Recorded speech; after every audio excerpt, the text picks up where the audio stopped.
Hey everybody, how you going? Welcome into Play Like a Jet live on YouTube. It's episode number 3. I'm Luke. This is Clayton. How you doing today, man? I'm hanging in there. We got to see my Gators have their pro day. Saw some crazy numbers that I'm sure we're going to get into. So I'm having a pretty good day. Excellent. Very good. So Clayton just touched on it, guys. We're going to dive into pro day season, touch on some of the notable guys at quarterback and also in the skill position groups who the Jets or some of their rivals in the AFC East may target. We're going to jump into the huge blockbuster trade that occurred last week on Friday, which was the 49ers coming up to 3, trading with the Dolphins, who then went back up to 6 with Philadelphia. And then we'll talk about Sam Darnold, the trade packages for him, and what the news from Friday means for the Jets quarterback position. So, Clayton, let's start with the pro days, and let's start with the quarterbacks. That's where most Jets fans' attention is. I'll kind of start the conversation by saying that I don't put a lot of value into pro day numbers and things like that usually, especially at the quarterback position. You've seen them throw multiple games on tape. It doesn't change a lot for me. Let's start with Zach Wilson on Friday. Had some impressive throws. The measurables are probably more noticeable and more important for fans and for general managers. How did you feel about Zach Wilson's pro day? Did anything surprise you or kind of come up on Friday? Well, the first thing is the height. I think everyone was kind of assuming he would come in maybe around 6'1", maybe a little over, but he actually went over 6'2", 6'0", and for those of you that don't know, it's 6 foot 2 inches and 1/8 inch. So seeing that was actually a bit of a surprise, a good surprise considering he's probably now the favorite to be our quarterback. But he actually came in 1 pound heavier than Trevor Lawrence, which is a little surprising considering how tall Trevor Lawrence is. But and then you said he had some crazy throws. I mean, I was actually watching the pro day on my lunch break at work, and I was just sitting in the lobby with my phone held up, just watching it. And that one crazy throw that went viral, I actually audibly gasped when I saw it. And I had to look around, make sure no one was watching me. But it was an amazing throw, and obviously we've seen Sam Darnold make some of those throws slightly different, but pretty similar. And so NFL quarterbacks can make that throw. I don't want to say Wilson's an anomaly or anything, but it's still good to know that he can make those throws, and he made it look so easy. Yeah, for sure. And I think it's important to note that the Jets had their full kind of cast. Obviously, each team can only have 3 people at each pro day. Sulla and Douglas were both there at the BYU pro day on Friday.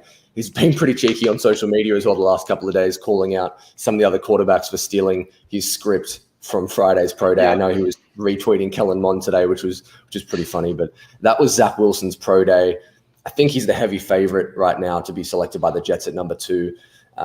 And the guy behind him would be Justin Fields, who was equally impressive with his pro day for what that's worth. Obviously, people are talking about the 40 time, the second quickest ever by a quarterback. Obviously, it wasn't at the combine, but it would have been the second quickest by a quarterback in the modern era. Do you have any takeaways from the Justin Fields pro day? No. I mean, he kind of came as expected. He came in a little under 6'3", 227 pounds. 9 1/8 inch hands, which I think actually now looking back on it, it's actually smaller hands than Zach Wilson, which is actually kind of surprising. But the 4'4", 440, he's an athlete, and we all knew that about him. We know that he can escape the pocket pretty easily, and he's going to make plays with his feet, and he did it all throughout college, and he's going to do it in the NFL. He's not Lamar Jackson, so I don't want to say he's not that, but I mean he's a great player. I put out the tweet yesterday, people trying to knock down Zach Wilson if they're Justin Fields fans, and if they're trying to knock down Justin Fields if they're Zach Wilson fans. They're both great prospects. I mean, It's okay to have a preference. I mean, I know you have a preference. I know Scott has a preference, and I have a preference. It's okay, but we can't especially during the pro days, we can't say that these guys just are one's so much better than the other, because they're both really good prospects. They're both going to most likely end up in the top 5 picks.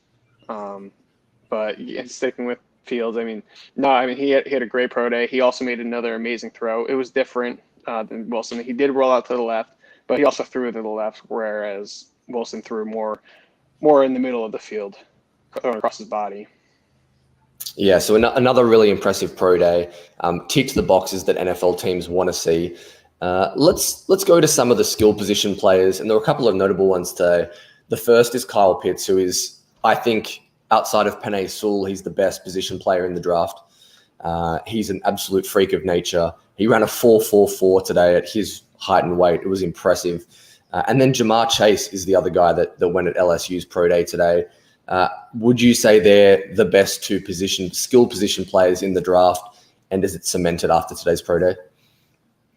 I mean, you said it right in the beginning. I'm not going to say a pro day is the final touch of anything. It all goes back to the tape still. These kind of just like confirm a couple things, and especially this year. I mean, pro days are just so tough. Like, I'm honestly kind of getting annoyed with the pro days because we all know how it works out with pro days. They all knock down some time. So like, you notice how we're seeing a historic amount of 4.3 40s. Yeah. Like it's just not the case. Like I know guys are getting more and more athletic every year, but this is like a historic jump. So I want to take it a little easy with that. But no, I mean, Kyle Pitts, I was actually kind of bantering with Scott a little bit on Twitter earlier saying Kyle Pitts is the best player in the draft. Honestly, position value aside, I think he is. And you can call me a Gator homer all you want, but it's on the tape. It's on the tape. It's in the measurements. It's on the track field, whatever he ran on. I mean, he is a freak of nature. Like you don't see these tight ends. Not tight end. You don't see these weapons come out of the draft ever. Like he can be an inline blocker if he wants to too, and be like pretty decent at it. He's not going to be terrible. He's not going to be a liability, but he's also an incredible tight end inline. He can go out in the slot. He can go out wide. I mean, heck, I can even see him go under center. I honestly think I really do think Pitts is the best non-quarterback in the class, and probably in my mind the best player, position value aside. I need to make sure I stress that enough. Position value aside. And then for Jamar Chase, I think this may have put him over the top for the top receiver in this class. But I mean, Jalen Waddle is also incredible, and it stinks because Waddle and Smith couldn't really do much at the pro days. I don't believe either of them ran, right? No, don't think so. Yeah, so I mean, he's the only one we're getting numbers on, so you know how it is nowadays. I mean, it's like a recency bias. So because he's the only numbers we saw, he's gonna be the top receiver for so many people. But no, I think this is a great class for skilled players on the offense, and it's awesome to see. Yeah, I would definitely agree with that. And one team that's going to be looking to take one of those players now is very likely going to be the Miami Dolphins. So they made huge news on Friday, as I alluded to at the top, and they traded down to number 12 with the San Francisco 49ers and then jumped back up to 6. So in the end, what the picture looks like for them, they went from 3 to 6 and accumulated an extra first-round pick and turned a fourth-round pick into a third. So a large amount of assets. They're in a great position now. What do you think the Miami move says about the direction of that franchise and how they're going to attack the draft specifically at number 6? So going back from 3 to 12, obviously that was a big jump. It kind of just screams like, all right, yeah, we're sticking with Tua. And then they moved back up from 12 to 6, literally minutes later. It wasn't. I don't even think it was a full hour. I think it was maybe 5 to 10 minutes later. And I think it just shows that they want to give Tua help. Now, whether that's Jamar Chase or Kyle Pitts or Penei Sewell or Rashawn Slater or whoever, they want to help him out. And that's why they wanted to get in front of these teams that could go after this help. Like Detroit just let Kenny Galladay walk. Carolina, I mean, they're most likely going quarterback if one of the top 4 fall to them. Denver, and they can go offensive line. Dallas and the Giants, they can go after Pitts or receiver. And obviously Philadelphia too. So they wanted to make sure they cement getting one of the top non-quarterbacks in this class, and it's a good move on them. They got an extra first-round pick just to move down 3 spots, and can't blame them. They're doing the right thing. A little off topic, but obviously San Francisco moving up to number 3. Did you read anything into the pro day and the fact that John Lynch went to Mac Jones over Justin Fields. Is that smoke? Where did you kind of land on that whole situation? I think it's a little smoke, to be honest. I mean, because they even said like they're gonna have Justin Fields throw for them again. So they're gonna be able to see them both in person. I think it was just kind of ridiculous how they had Alabama and Ohio State on the same day, knowing that those two quarterbacks are most likely going to be top 10 picks, or we'll say top 15 to be safe. So I think it's a little bit of a smoke, but who knows? I mean, you literally never know with the NFL draft. Yeah, exactly right.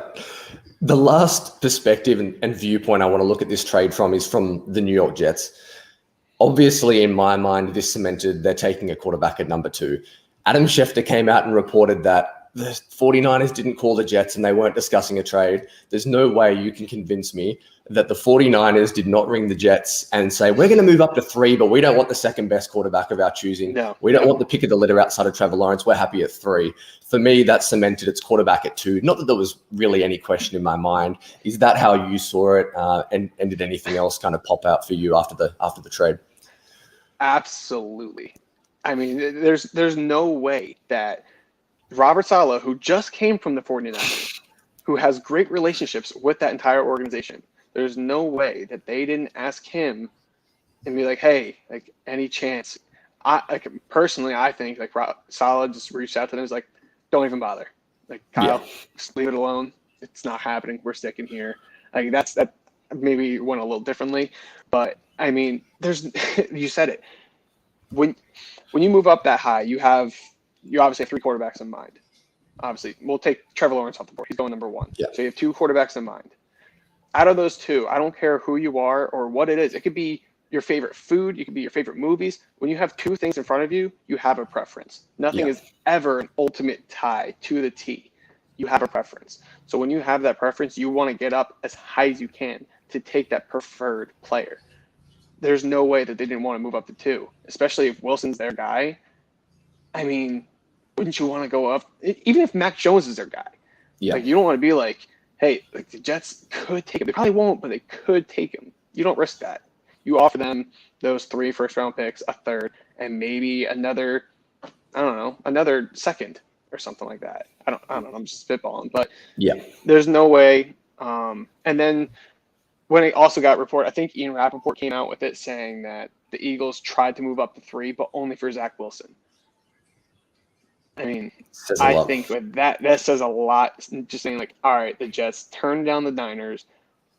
The Eagles moved back because they couldn't get Zach Wilson, or they don't think they can get Zach Wilson. I think I've been telling everyone, like, I think it's 95. I'm 95% sure Zach Wilson will be the quarterback of the Jets. Yeah.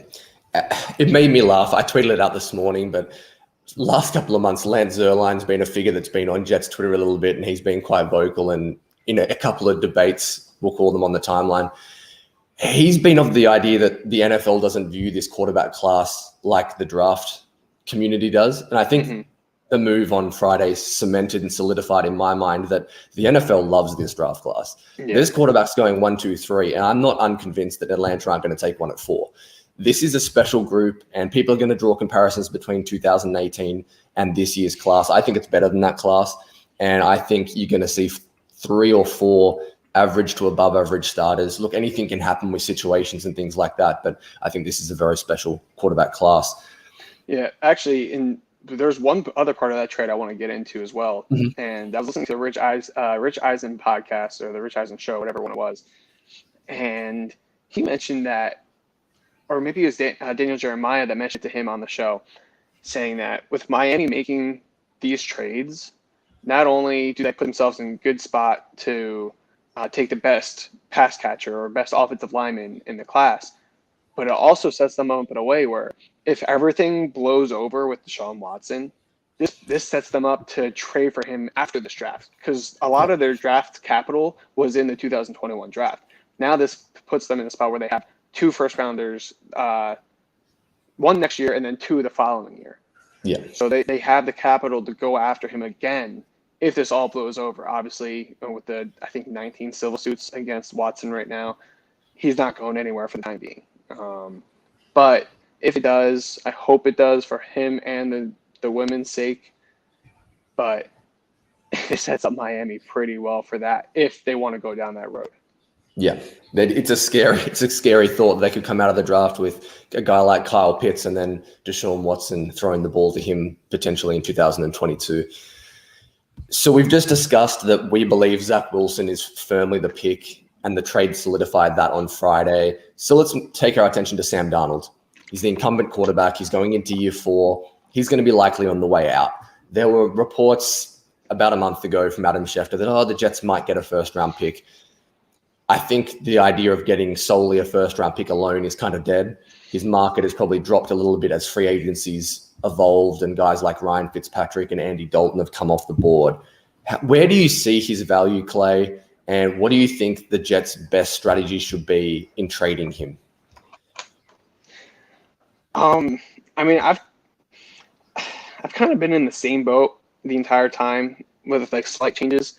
I think ultimately he brings back a 2. I never really bought the first round hype. I was always hoping it, but I never really bought it. And now Kimberly Martin's coming out saying that she talked to GMs and they're saying a 3rd round, maybe even a 4th, like a conditional 4th. And I don't really know if I buy that because it only takes one team.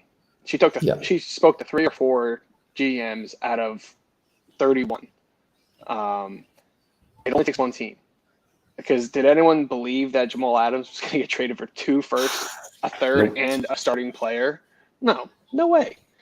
So you just never know. Obviously, not many teams need a Sam Darnold on their team, so that kind of hurts his value. I mean, here I want to put it to you: what teams do you think could actually make a trade for him? I think the 2 teams that make the most sense right now are probably Denver and Carolina, but I don't think the Jets are getting 39 or 40. I just think his value in the market is too quiet. Washington was a team that always made the most sense for me, but after bringing in, obviously re-signing Heineke and then bringing in Fitzpatrick, there's just not a spot there for him anymore. I don't think people have said, but you can sit him. They're not sitting a 4th-year quarterback. You're not trading assets right now for a team that's in a playoff window to bring in Sam Darnold in a quarterback competition.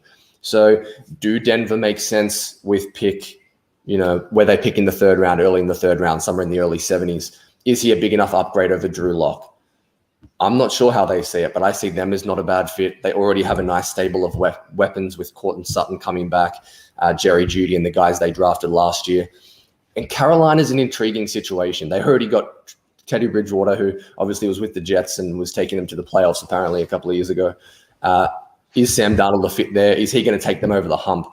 It all depends on how NFL teams are going to perceive him. Is he a talent multiplier? Have the Jets just done such a bad job developing him that he's going to walk out of that situation and be a top 15 quarterback in 2021?